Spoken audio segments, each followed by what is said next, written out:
बात करने के लिए हमारे पास स्टूडियो में है अभिषेक मनचंदा, कोलकाता नाइट राइडर्स के ये कट्टर फैन है, और हमारे साथ है प्रशांत कपूर भी, जो कि दिल्ली कैपिटल्स की जर्सी पहनकर आए हैं क्योंकि वो दिल्ली कैपिटल्स के कट्टर फैन हैं। दिल्ली कैपिटल्स के जो कट्टर फैन है उनका जो चेहरा सूजा हुआ है वो इसलिए सूजा हुआ है क्योंकि दिल्ली की आईपीएल 2025 में लगातार दूसरी हार हुई है और कोलकाता नाइट राइडर्स ने दिल्ली कैपिटल्स को 14 रनों से हरा दिया है। कोलकाता नाइट राइडर्स के गेंदबाजों के आगे दिल्ली कैपिटल्स के बैट्समैन की बिल्कुल नहीं चली। 205 रन का टारगेट था जिसको कोलकाता नाइट राइडर्स के बॉलर्स ने बहुत ही बखूबी डिफेंड किया। डुप्लेसी, अक्षर पटेल सबने अच्छी पारी खेली, लेकिन दिल्ली कैपिटल्स को जीत की दहलीज तक नहीं लेकर जा पाए।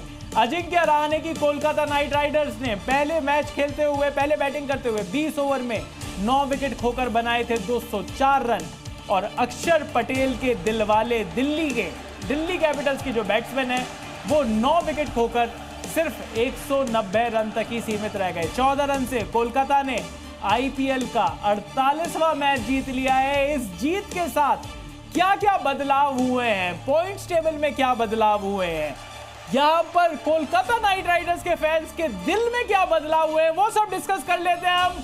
यहाँ पर हम बात करेंगे अभिषेक भाई, कोलकाता नाइट राइडर्स की ना सिर्फ ये जीत रही, ये जीत ने उनको जो उनके फैंस को जो रसगुल्ला खिलाया है उसके बारे में कुछ बताएं, क्योंकि टॉप 4 तक पहुंचने की उम्मीदें अभी भी जिंदा हैं कोलकाता नाइट राइडर्स। नहीं, बिल्कुल कोलकाता नाइट राइडर्स अभी भी प्लेऑफ में पहुंच सकती है, और केकेआर ने अपने जितने फैंस हैं उनको ये मिष्टी संदेश दिया है कि हम अभी भी इस टूर्नामेंट में जिंदा हैं। और ये बड़ी जरूरी बात थी। और दिल्ली की जो हालत बनाई है, दिल्ली के घर में घुस के, मैं कह रहा हूँ कि दिल्ली वाले हल्के में ले रहे थे केकेआर को कि अरे हम तो घर में कर ही लेंगे, ये तो हमारा अपना पिच है, इसमें तो हम मार के सुझा देंगे, ये कर देंगे वो कर देंगे। लेकिन देखो यही होता है, ओवर कॉन्फिडेंस ना लेकर डूब जाता है। अगर आपको समझ में नहीं आ रहा कि मैं क्या कहना चाह रहा हूं, तो ये जो दिल्ली के कट्टर फैन है प्रशांत साहब, आप इनकी शक्ल देखें, आप इनकी शक्ल मैच से पहले देखते कि भाई अरे दिल्ली तो ये मैच जीती पड़ी है। मैंने कहा था, मैं कहा कोलकाता को आराम से मत लेना, हल्के में मत लेना, तोड़बो लोड़बो जीतबो, और फिर आपका जो ये वो है ना ईगो, उसको भी तोड़बो, ये होना था और ये हुआ। माने ना माने, हल्के में ले गई क्या आपकी टीम? आप तो हल्ला बोलने वाले थे, यहाँ तो बल्ला ही नहीं बोल रहा भाई आपकी टीम। अरे ये रोर मचाने वाले थे, ये तो रो रहे हैं इस टाइम पे। क्या किया है यार, क्या किया है ये? मतलब कोई टीम है केकेआर की, कोई टीम है जिससे हारते हैं यार? क्या क्या है इनके पास? इनके पास कोई ओपनर तो है नहीं। कुल मिला के सुनील नारायण से ओपनिंग करवाते हैं, दूसरी तरफ ये रामनुल्लाह गुरबाज को ले आए हैं। पिछले मतलब IL T20 से देखते आ रहे हैं हम उस बंदे को, उस बंदे का बल्ला चल के ही नहीं दे रहा। आज एक दिल्ली का ही मैच मिला था उसको फॉर्म में वापस आने के लिए, आंद्रे रसल आके वो छक्के मार रहे हैं 106 मीटर के। उसके बाद अंकुरिश रघुवंशी तो लो हर मैच में चल रहे हैं। ये अजिंक्य रहाणे को भी पता नहीं क्या आईपीएल में भूत सवार हो जाता है, ये वो बिल्कुल केएल राहुल बने जा रहे हैं। और अपने केएल राहुल देख लो, आज भाग रहे हैं सुस्ती से। ओ सुनील नारायण क्या थ्रो मारेंगे, ओ भागते भागते उन्होंने रन आउट करवा दिया अपना। करुण नायर सिर्फ एक मैच में मारी आउट हो गए। ये हमारी दिल्ली की टीम, क्या क्यों सपने दिखाए थे हमें शुरुआत में कि ये तो बदली दिल्ली है। देखो ये है कि आज की हार के बाद दिल्ली कैपिटल्स अभी भी टॉप 4 में है,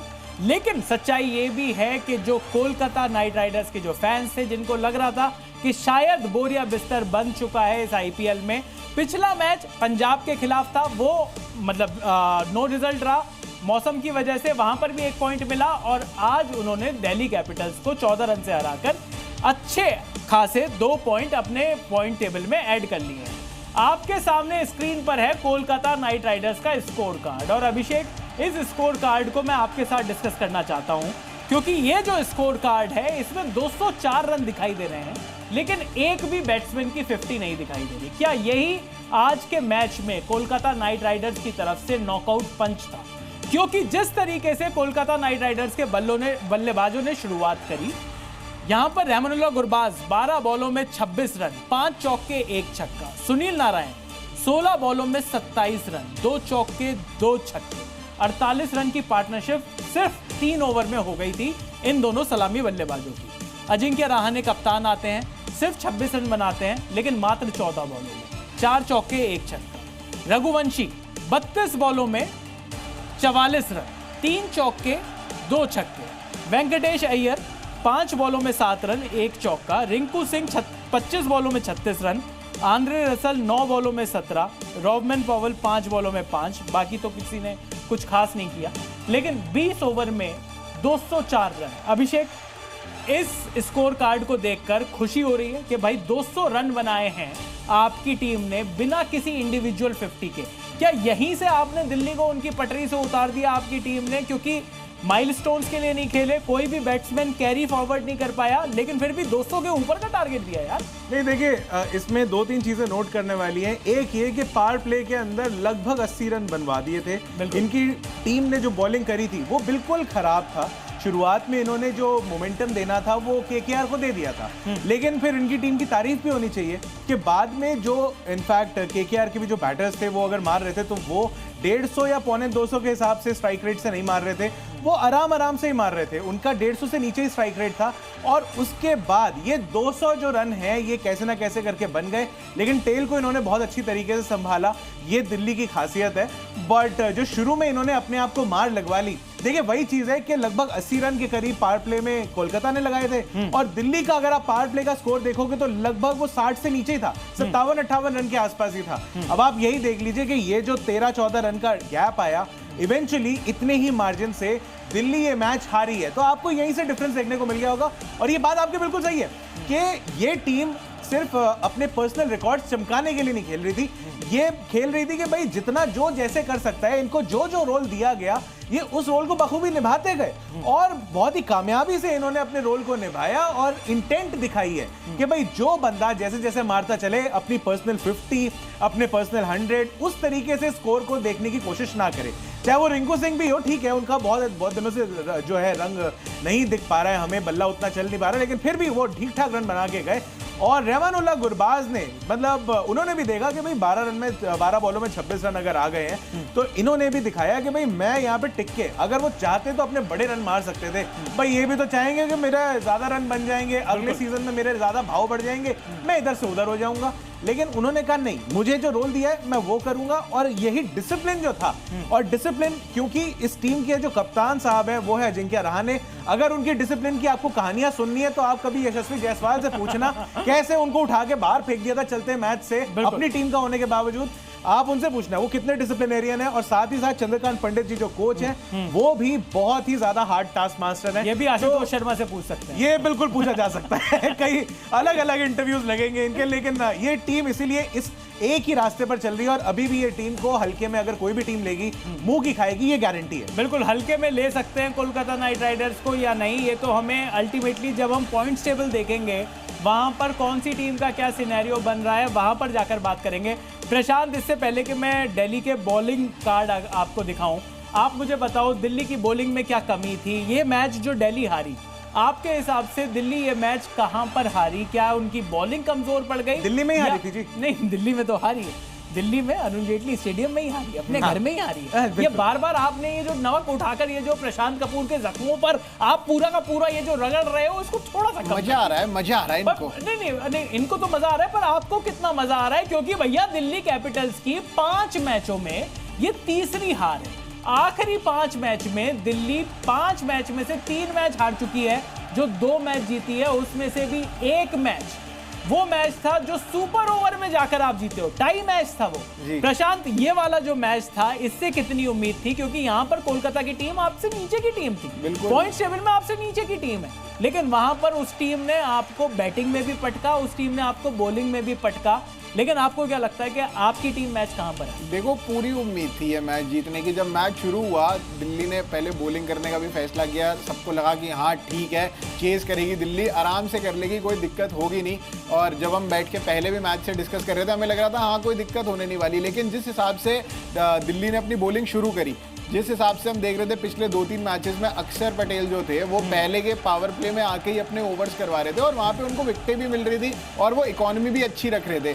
यहाँ पर आज उनके पता नहीं सर पे कौन सा भूत सवार था कि नहीं आज मैं सारे फास्ट बॉलर से सारे पहले करा दूंगा। उनको था कि मैं स्टार्क से भी ओवर डलवा दूं, दुश्मन था चमीरा से भी डलवा दूं और मैं मुकेश कुमार से भी डलवा दूं। 6 के 6 ओवर उन्होंने फास्ट बॉलर से करवाए और हर एक की पिटाई हुई, हर एक को तसल्ली से 79 रन पड़े जाके पावर पावर प्ले के अंदर, तो आधा मैच तो मुझे लग रहा है दिल्ली उस पावर प्ले में ही हार गई थी, क्योंकि पावर प्ले को वो कैपिटलाइज नहीं कर पाई।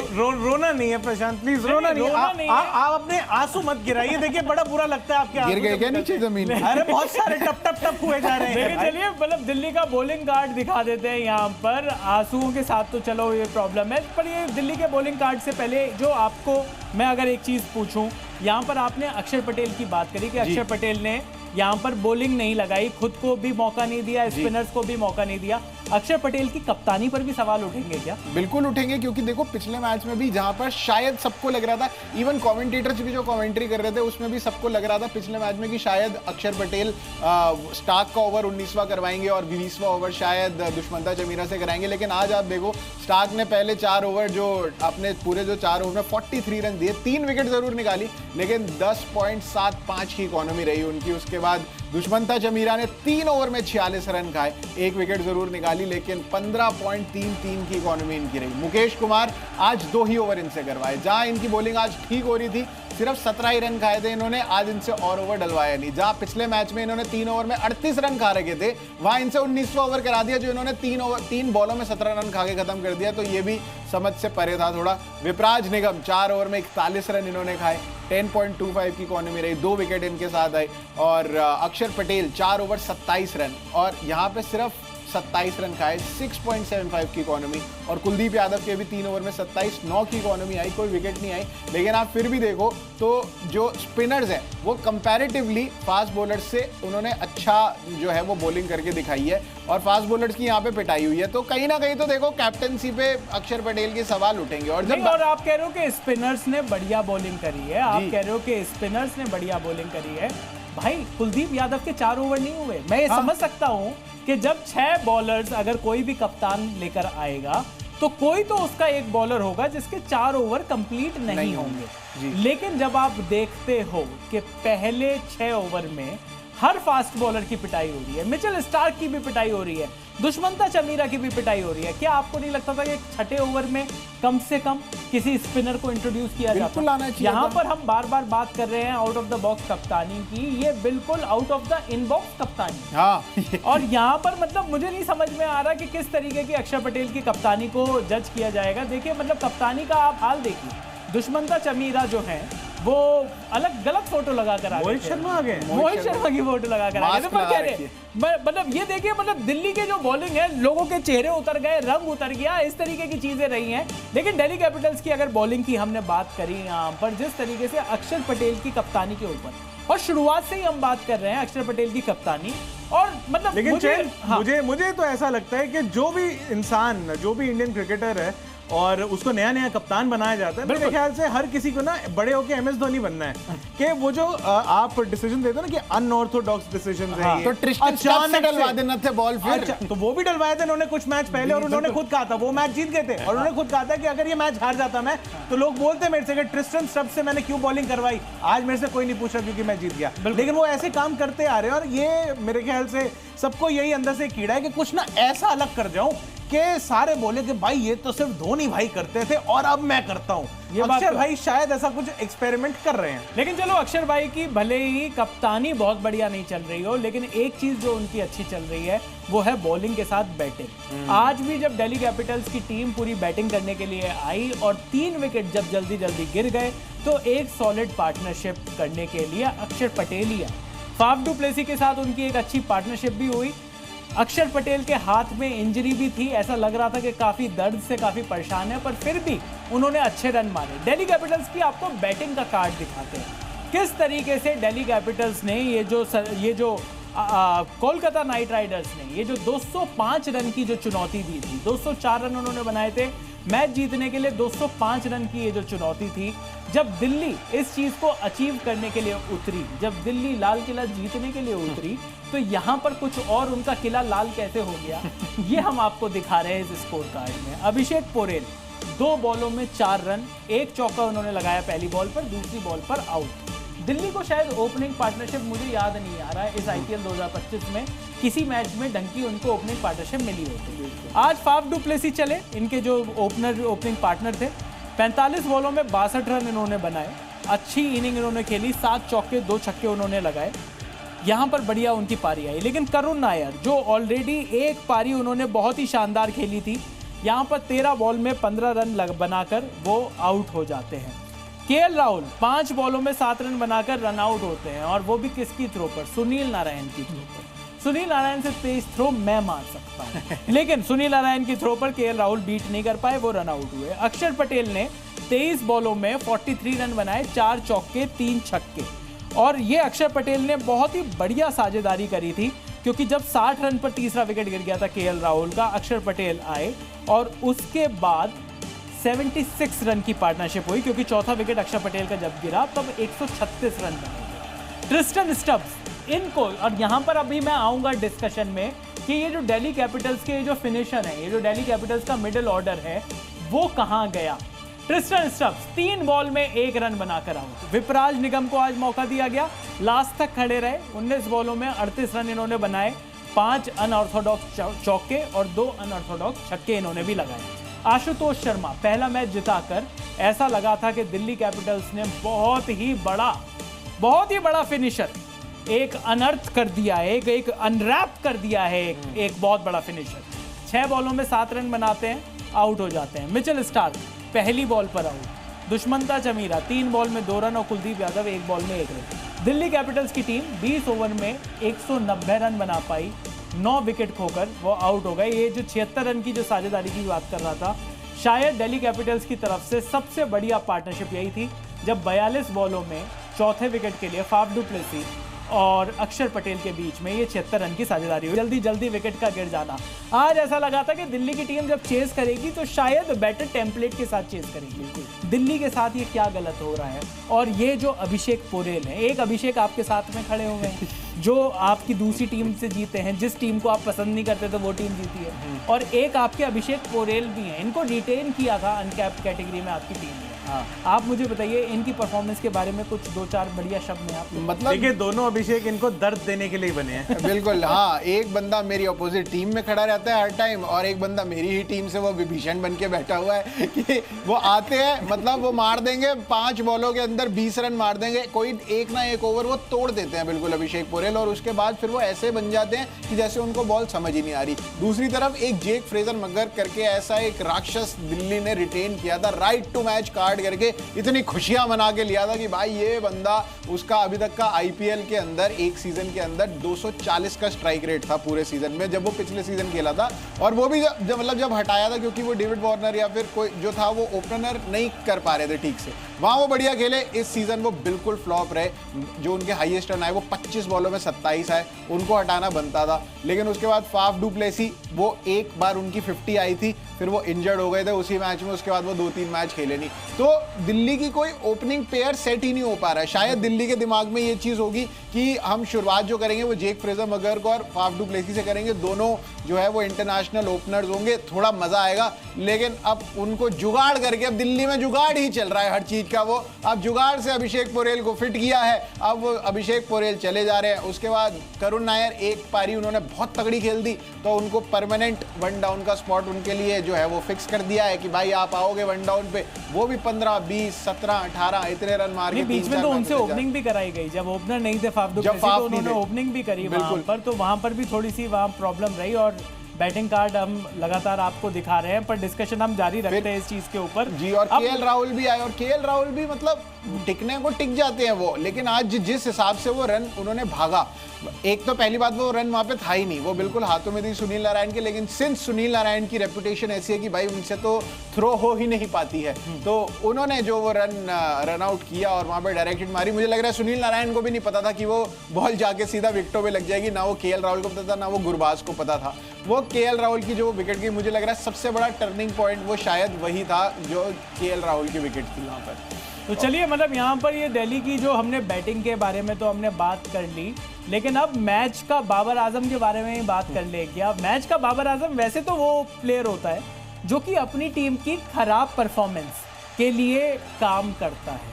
केकेआर की बॉलिंग परफॉर्मेंस हमें पता है कि बहुत अच्छी रही, तो पहले मैच के बाबर आजम पर जाए या चलो केकेआर की बॉलिंग परफॉर्मेंस के बारे में बात कर लेते हैं। अभिषेक कहेंगे कि यार सारी बातें कर ली दिल्ली की, जिस बॉलिंग लाइनअप ने मैच को जिताया उसके बारे में भी तो बात कर लेते हैं। हम खुश हैं भाई, आज हमें फर्क नहीं पड़ता, बात करो ना करो, दुनिया बात कर रही है उनके बारे में। क्योंकि अनुकूल रॉय आप देखिए भले बैटिंग में ज्यादा कुछ नहीं कर पाए, लेकिन 4 ओवर 27 रन, 1 विकेट, 6.25 का इकोनॉमी, ये लोग अनुकूल रॉय को भी नहीं झेल पाए। क्या हालत थी दिल्ली की। वैभव अरोड़ा 2 ओवर में 19 रन दिए और 1 ही विकेट, 9.5 का इकोनॉमी। हर्षित राणा ने, क्योंकि इनका थोड़ा सा साथ निभाया कि भाई वो दिल्ली के हैं, उनके मन में थोड़ा सा था कि दिल्ली को थोड़ा जिताने के लिए एक पुश देते, तो 4 ओवर में लगभग 50 रन खा चुके थे वो, और बड़ी खराब इकोनॉमी। इन्होंने भी 50 नहीं बनाई, सोचो कोलकाता नाइट राइडर्स की तरफ से किसी ने 50 नहीं बनाई, हर्षित राणा ने भी नहीं बनाई, बिल्कुल नहीं। और वरुण चक्रवर्ती ने 4 ओवर के अंदर 2 विकेटें ले ली, 9.25 का इकोनॉमी इनका भी रहा। सुनील नारायण भाई, इन्होंने बैटिंग में भी तोड़ा, बॉलिंग में भी तोड़ा। 4 ओवर के अंदर 29 रन और 3 विकेट, 7.25 का मात्र इकोनॉमी रेट। और Andre Russell 2 over 22 run, 1 wicket इन्होंने भी ले लिया। इंपॉर्टेंट ओवर था, लास्ट ओवर ये डाल रहे थे, और जितने भी लोग सोच रहे थे कि सुनील नारायण और ये आंद्रे रसल फूके हुए कारतूस हैं, आज देख लो वही खोटे सिक्के आप जिनको जो बोल रहे थे सब उनके ऊपर उल्टा पड़ रहा है। क्योंकि ये खोटे सिक्के भी थे तो चल गए, ये भाई साहब इस टाइम में 2-2 हजार के नोट से ज्यादा वैल्यू लेके गए। आज तो चल गए, लेकिन अभी ये कितना और चलेंगे और क्या कोलकाता नाइट राइडर्स को आगे लेकर जाएंगे, ये देखने वाली बात होगी। पर चलिए मैच के बाबर आजम की बात कर लेते हैं। वैसे तो मैच का बाबर आजम वो होता है जो अपनी टीम की हार में योगदान है, लेकिन आज जो मैच का बाबर आजम है वो थोड़ा सा डिफरेंट है। उनकी टीम तो जीती है, लेकिन उनकी जो परफॉर्मेंस है भाई, बाबर आजम शर्मा गए उनकी परफॉर्मेंस से। कौन था मैच का बाबर आजम, देख लेते हैं कि भाई आज के मैच का बाबर आजम। तो आज के मैच के बाबर आजम निकले वेंकटेश अय्यर। भाई 5 बॉलों में 7 रन इन्होंने बनाए, 1 चौका लगाया, 140 का स्ट्राइक रेट, वो सब तो ठीक है। लेकिन भैया वेंकटेश अय्यर जो कि इस आईपीएल 2025 में 23 करोड़ 75 लाख रुपए में 23 करोड़ 75 लाख रुपए में उनको कोलकाता नाइट राइडर्स ने खरीदा था। उनकी 23 रुपए की भी परफॉर्मेंस नहीं आ रही है भैया।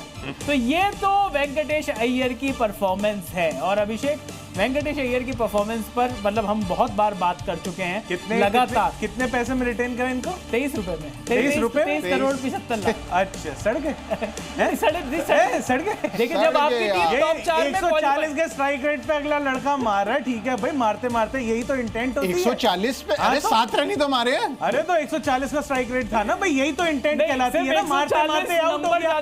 ऐसे अभिषेक पोरेल वाली टीम वाले अब हमारे वेंकटेश को ट्रोल करेंगे। अरे हम ऊपर ही हैं, हो गए हैं, अभी भी हम टॉप 4 में हैं। हारने वाले लोग अब बताओ, अब हमें बताएंगे कि हमारे टॉप 4 में अभी भी दिल्ली है और कोलकाता नाइट राइडर्स, जिन सिर्फ 3 टीमों के ऊपर बैठी हुई है, उस बारे में भी आऊंगा। पॉइंट टेबल आ जाएंगे बहुत ज्यादा क्लियर कर देगी, आ जाएंगे। आप जानते नहीं हमारी शक्तियों को। पॉइंट टेबल नहीं, काला जादू हमें पता है क्या। नहीं मैं जादू कह ही नहीं रहा, जादू तेरी नजर, खुशबू तेरा बदन, तू हाँ या ना कर। पर चलिए देखेंगे कि किरण किसकी होगी, लेकिन अभी के लिए हम आपको दिखाते हैं कि पब्लिक क्या कह रही है। भाई पब्लिक क्या बोल रही है वो थोड़े से सवाल ले लेते हैं। शिवम राजपूत का सवाल आ गया है, कह रहे हैं कि शुभमन गिल ने वैभव सूर्यवंशी की सेंचुरी पर कमेंट किया, ये तो उसका दिन अच्छा था, क्या गिल को जलन हो गई?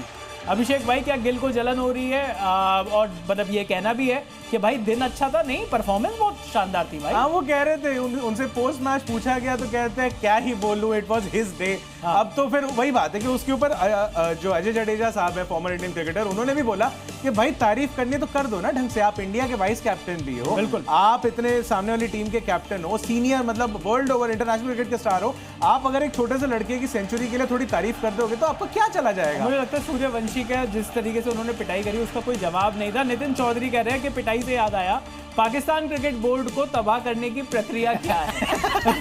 नितिन भाई, पाकिस्तान क्रिकेट बोर्ड को तबाह करने की कोई प्रक्रिया नहीं होती, ये खुद ही आपको पता ही है, आत्मघाती लोग हैं ये वो है लाल बटन दिख रहा है, दबा दिया नहीं दबाना था। तो भाई इनको खत्म करने की कोई प्रक्रिया नहीं है, ये खुद खत्म होते हैं, ये खुद विध्वंस अपना करते हैं, और वही होगा पाकिस्तान क्रिकेट बोर्ड का भी। और जिस तरीके से उनका देश चल रहा है, शायद उनके देश का भी यही हाल। हरीश छाबड़ा जी का कमेंट आया, शाहिद अफरीदी के लिए 2 शब्द या 2 गाली, जो भी आपको ठीक लगे। हरीश भाई, पहले तो हरीश भाई के कमेंट के लिए जोरदार तालियां। देखिए मतलब शाहिद अफरीदी को आप 2 गालियों की बात कर रहे हैं, जितनी गाली दी जाए उतनी कम है वैसे तो। और वो शाहिद अफरीदी जिनको अपना मतलब शाहिद अफरीदी के बारे में मैं आपको एक बात बताता हूँ। लेकिन चैन भाई अंडर एज होंगे ना शाहिद अफरीदी, तो थोड़ा ध्यान देना। मैं वही कह रहा हूँ कि शाहिद अफरीदी को आप सजा कैसे दोगे? वो तो अपने आप को जुवेनाइल कहकर निकल लेंगे, माइनर। वो तो कहेंगे कि मैं तो माइनर हूँ। शाहिद अफरीदी इतना फर्जी आदमी है कि वो खुद की किताब जब लिखते हैं उसमें भी अपनी एज 2 बार अपनी एज का जिक्र करते हैं, दोनों बार अलग अलग एज लिखते हैं। अरे भाई सोचो, खुद की किताब में अपनी एज का फर्जीवाड़ा करने वाला वो जो प्लेयर है, वो इस तरीके के ये जो इतना टेररिस्ट अटैक हुआ उसके ऊपर पॉलिटिक्स चमका रहा है, पाकिस्तान की गंदी घटिया पॉलिटिक्स चमका रहा है। और फिर उसी गंदे मुंह से शाहिद अफरीदी एक दिन आएंगे और कहेंगे कि नहीं, क्रिकेट और पॉलिटिक्स को मिक्स नहीं करना चाहिए। भाई पहली बात तो साथ में कहते हैं हम तो अमन का पैगाम लेकर आते हैं, अमन की आशा करते हैं। भाई अपना अमन और अपनी आशा अपने पास रखो और विशेष पे दबा के रखो। और ये जो सारी की सारी ये जो हरकतें हैं जो आपका जो मुल्क जो करता है उसका तगड़ा जब आपको जवाब मिलेगा तब आपसे बात करी जाएगी। वैसे आप किसी भी बात करने के लिए लायक हो नहीं। तो अब मैं शाहिद अफरीदी को लेकर तो इससे ज्यादा मैं अपने वर्ड्स भी वेस्ट नहीं करना चाहता इतने टुच्चे आदमी पर चलिए आईपीएल की बात हो रही है तो आईपीएल की पॉइंट्स टेबल के बारे में बात कर लेते हैं। आईपीएल पॉइंट्स टेबल में कौन सी टीम कहां पर है ये देख लेते हैं। आरसीबी नंबर 1 पर है 10 मैच में 7 जीत के साथ 14 पॉइंट पर। इकलौती अगर कोई टीम है तो वो है आरसीबी। इसके अलावा 12 पॉइंट्स के साथ 3 टीमों का डेडलॉक है। मुंबई इंडियंस 10 मैच खेलकर 12 पॉइंट्स हैं इनके 6 जीत के साथ, ये है नंबर 2 पर। गुजरात टाइटंस ने इनसे 1 मैच कम खेला है लेकिन 6 जीत इनकी भी हैं, ये भी 12 पॉइंट्स पर हैं, ये है नंबर 3 पर। दिल्ली कैपिटल्स आज का मैच जीतकर 14 पॉइंट के साथ ऊपर जा सकते थे, पर क्योंकि ये मैच आज का हार गए हैं इसलिए 10 मैच में इनकी भी 6 जीत के साथ पॉइंट्स हैं 12। अब नंबर 5 पर है पंजाब किंग्स जिसने सिर्फ 9 मैच खेले हैं, उनके 11 पॉइंट्स हैं क्योंकि उनका 1 मैच कोलकाता नाइट राइडर्स के साथ धुल गया था। 4 टीमों में एक टीम 14 पर, 3 टीम 12 पर, एक टीम 11 पर। अब आ जाते हैं उसके नीचे, लखनऊ सुपर जायंट्स 6ठे नंबर पर है, 10 मैच में 10 पॉइंट हैं इनके। कोलकाता नाइट राइडर्स आज जीत के साथ अपनी उम्मीदें इन्होंने बरकरार रखी हैं, 10 मैच में 4 जीत के साथ 9 पॉइंट्स हैं। राजस्थान रॉयल्स 10 मैच में 3 जीत के साथ 6 पॉइंट्स। सनराइजर्स हैदराबाद और चेन्नई सुपर किंग्स लगभग टूर्नामेंट से बाहर हो चुकी हैं। सनराइजर्स हैदराबाद के 9 मैच में 6 पॉइंट्स में और चेन्नई सुपर किंग्स के तो भाई 9 मैच में 4 ही पॉइंट्स हैं। Chennai super Kings maximum 14 points तक जा सकती है और 14 पॉइंट्स पर ऑलरेडी एक टीम बैठी है और कई और टीम भी होंगी क्योंकि उनके एक दूसरे से मैच हैं और वो 12 पॉइंट्स पर ऑलरेडी हैं। कोलकाता नाइट राइडर्स के फैंस के लिए एक अच्छी बात यह है कि अब अगर वो लगातार अपने 4 मैच जीतते हैं तो वो टॉप 4 में पहुंच सकते हैं। उनके पॉइंट्स हैं टोटल 9। 4 मैच के साथ अगर वो 8 पॉइंट्स लेंगे तो 17 पॉइंट के साथ टॉप 4 में वो एंट्री पा सकते हैं। तो कोलकाता नाइट राइडर्स के साथ एक अच्छी बात आज की जीत के साथ ये हुई है कि उनकी उम्मीदें काफी हद तक बरकरार है। कल का मैच क्या है या फिर आज का मैच क्या है, अगला मैच क्या है आईपीएल 2025 में, वो आपको दिखा देते हैं। आईपीएल का 49वां मैच आज खेला जाएगा चेन्नई में, Chennai super Kings versus Punjab Kings. Chennai के लिए ये मैच इतना इंपॉर्टेंट नहीं क्योंकि वो अगर ये मैच जीतते भी हैं तो भी वो 10वें पोजीशन से उठकर 10वें पोजीशन पर ही है। लेकिन पंजाब किंग्स के लिए मैच इंपॉर्टेंट है। पिछला मैच उनका बारिश और बुरे वेदर की वजह से धुल गया था, वहाँ पर उनके जो पॉइंट्स हैं वो हैं 11 और अब पंजाब किंग्स को अगर चढ़ाई करनी है तो पंजाब किंग्स को यह मैच जीतना बहुत जरूरी है। आईपीएल 2025 सबसे अपने बेहतरीन स्टेज में पहुंच गया है जहां पर हर जीत के साथ पॉइंट्स टेबल में ऊंच नीच लगी रहेगी और लगातार लगा रहेगा हमारा आईपीएल 2025 पर यह कवरेज भी। थैंक्स फॉर वॉचिंग आईपीएल की ये complete coverage the cricket show पर।